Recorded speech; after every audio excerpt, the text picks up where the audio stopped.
Okay, Matthew, Jen, let's take a look at your images. Next time, please put your images into separate folders with respect to the categories, okay? But it looks as if these first sets, these first 4 images are both for changing the aperture. So let's take a look. This one at f32 and this at f5.6, and we can certainly see a change in the depth of field between them. f5.6 in this case showing shallower depth of field, especially noticeable in the hedge area back here.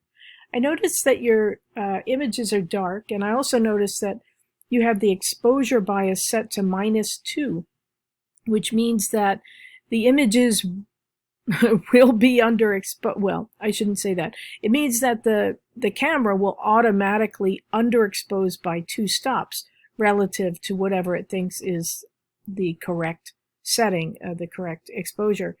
And if you want it to do that, that's fine. But generally you don't, so you might want to set that back to 0.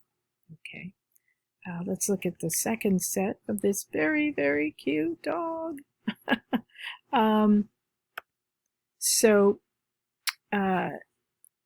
Here you have changed the aperture as well. And again, the images are quite dark.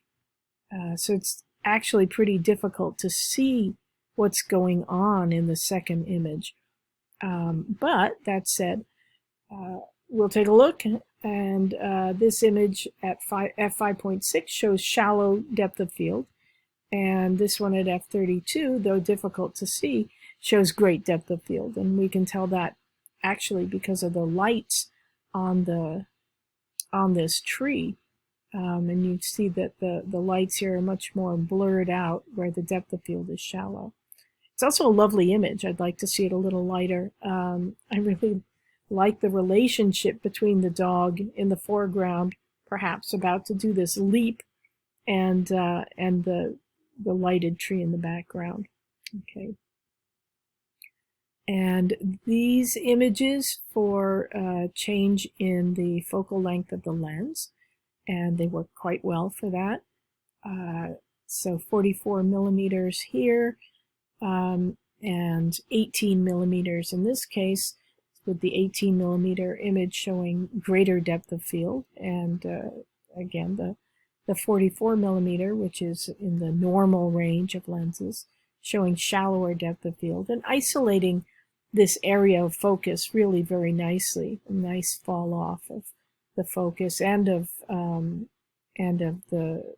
light, you know, with the almost vignetting effect. So nice job on those. These guys, I think, are for distance, but we can't see a change in the depth of field, and that's because there's really nothing between the camera and the wall and the depth from above thing on the wall. So we can't see if there's been a change. So if you had, you know, a person standing there, or your dog between you and the wall, then we could see a change in the depth of field. But since there's nothing between them, we cannot see the change.